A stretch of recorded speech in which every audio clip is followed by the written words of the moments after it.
Hello friends, Heidi here from Rain Country. God is good all the time, and I'm here for another Preparedness Testimonies, and this is part 8. And what these are is my followers from my different platforms send me their testimonials of how they either got into preparedness and were able to get themselves in a better place without having to break the bank on, talking about doing it with very little funds, and or how preparedness got them through some difficult times. So let's get to, I have two, one is short and one is long, so let's get right to these.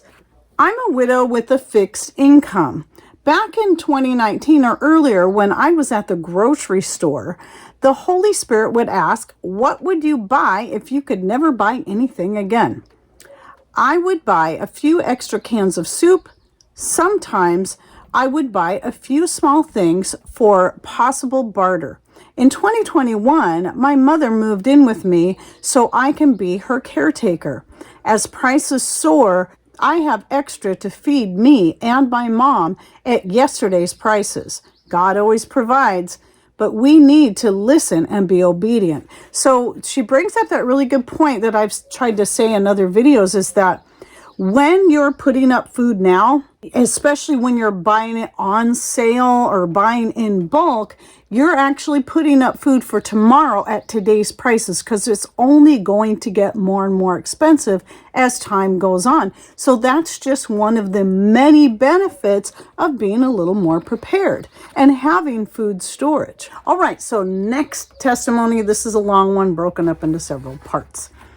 My family experienced a severe decrease in income for 2.5 months during the prime roofing earning season, and our food stores and non-electric methods of preps helped us through. But I scrambled to make up when I could for no work winter to hit a few months later. 3 years later, we decided as a family that we wanted a basic homestead of our own. So, as a family of 7, dedicated ourselves during the turbulent times after 9/11 to live in a 24-foot camp trailer and park where our kids could have roamings and still save the most money for 7 years to buy a place of our own. We worked and explored different states for 2 years for livability, but also for homeschooling topics, and stayed in a high-pay area for 5. I worked as much as I could in construction with my husband to add to our savings. I also pinched pennies everywhere. We harvested blackberries, which I canned into no pectin jam. Wouldn't have used the precious space to store jars, but it was my boy's favorite and it didn't last long. And let me tell you, blackberries, raspberries, they make great jam without having to add any pectin, just doing it the old-fashioned way. Anyway, my husband ingeniously created a space to store 2 25-pound bags each of beans, rice, and oatmeal. So in other words, 50 pounds of each. I added boxes of canning salt and found a Presto dehydrator on sale, so I dehydrated everything we could forage, got in labor trade, or on sale in store and would package in Ziploc bags to fit in nooks and crannies and trailer because it was lightweight and compact. Which, by the way, I know I'm always interjecting in these, but I do have a video where I covered some various different ideas for small space food storage that I will link to in the description box down below. My husband and I found a roofing job in a state we all agreed to locate to. Got there, set up in a job, and found a temporary rental house. Took a week off to go back and bring our stuff out of storage to our new spacious home, and 2 days after returning and unloading, it snowed. I swear 6 to 8 feet overnight and dropped to negative teens to 20 temps. Lasted for 6 months. Wow. Right there is a good reason why you should have food stores. We spent some of our savings moving, but figured we'd recoup quickly. The winter was a freak of modern norm, but we couldn't work outside in it and got snowed in for 4 of those months.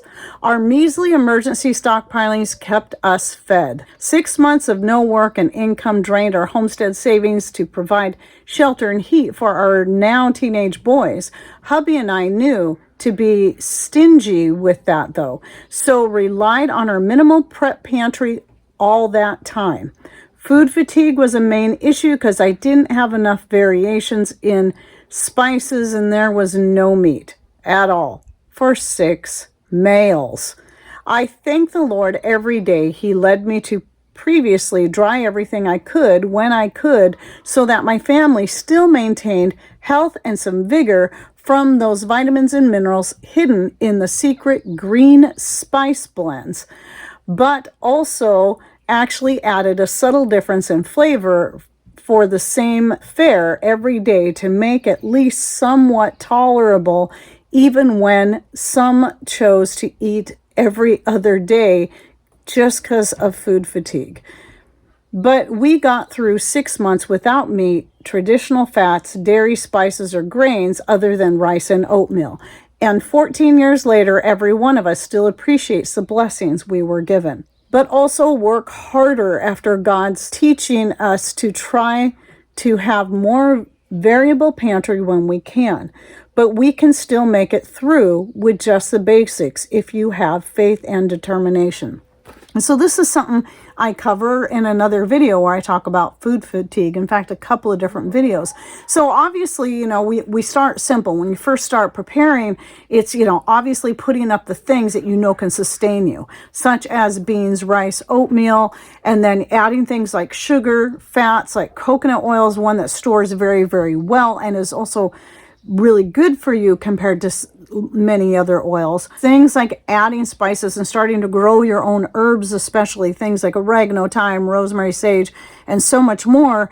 Those are other ways that you can very cheaply and naturally add more flavor to your different meals. And then learning how to dehydrate meats is like super easy. You don't even have to have any kind of special dehydrator for that. All you got to know is a simple tip of cooking the meat first. Let's say you're making a big old roast or roasting a turkey or a chicken. Then you take all that meat and you freeze it. And then after a day or two, you can take it out, cut it up, and dehydrate it even in your oven, even if you don't have a dehydrator, and it will make it light and crisp. Something you can easily add to different dishes, like I did with the corned beef that I did that way, and then made cold cannon entirely from dehydrated foods. That's my own potatoes that I got from my garden that I mashed up and then dehydrated, some cabbage and more. So moving on, this isn't done. So that was just 2 parts there. So now we're getting to our 3rd part. 7 years later, divorce happened when my husband couldn't understand when my medically untreatable pelvic scoliosis started acting up and slowed me down a good bit. When I'd previously been limber and energetic, my treasured family was broken. I, at that time, was too stiff, in too much pain and mental anguish to hold a normal job. Oh, I'm sorry to hear that. I won't do American Medical Association protocols, had no money, so really needed a sabbatical meeting with God.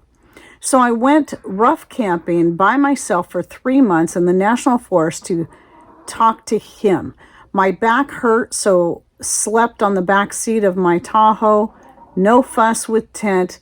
Only foods I took were what I dehydrated out of my garden and my boys' wild meat jerky experiments they didn't like. Both were dried, hard, and oldest by 7 years. No dairy or grains, shaved jerky, added pinches of this and that, dried to water and boiled to purify from Little Creek I was camped by. I cheated and took 20 gallons of water from home, but wanted to test field water filtration methods and took activated charcoal in case things went wrong, which they didn't need. I soaked dried food all day while conversing, meditating, and exploring. No need for heating up at the end of the day other than just for warmth or comfort factor. Dried watermelon, pineapple, berries, pears, and apples were my favorite dessert from my larder at that time. But I did learn to drink water regularly while eating non-rehydrated dried foods on trail, in camp, or for midnight munchies. I'd gotten involved in the campfire or reading a book, snuggled up and eating dried watermelon or apple candy, took a drink of water, and my gut bloated. The Lord pushed me to dedicate to severe physical therapy, His inspired, and I was soon finally able to obtain a janitorial job to support myself and my youngest, still a minor, son. And then her last little part here was 5 years later, my back twisted severely again, had to quit my job, and my son, thankfully, was no longer a minor and got a job to support himself. I've been relying on my pantry preps for the last 2 years, mostly dehydrated because no need to stand over stove and hurt to cook. Just using coffee pot, hot or hot well tap water, and let it soak longer. So yeah, I mean, I know that freeze-dried foods and freeze dryers are kind of the big thing right now, but there's so much you can actually do with dehydrated foods. I know, just like with me, I don't like all freeze-dried foods. There's a lot of people that don't like all dehydrated foods. So it's really about finding what works best for you. But just remember, dehydrating is like the oldest method of putting up food. And usually it was done by simply hanging things to dry, drying over a fire, or drying in the sun. That's the great thing about dehydrating, is that you don't need fancy equipment to do it. And if you have an oven, that's an easy way right there. I don't recommend it for a lot of things, like for things like your more delicate herbs that you're trying to maintain the medicinal benefits of, but a lot of that stuff, especially if you live in a dry enough climate, you can simply hang to dry. Some people will put them in paper bags because that'll keep them dust and lint free while they're drying.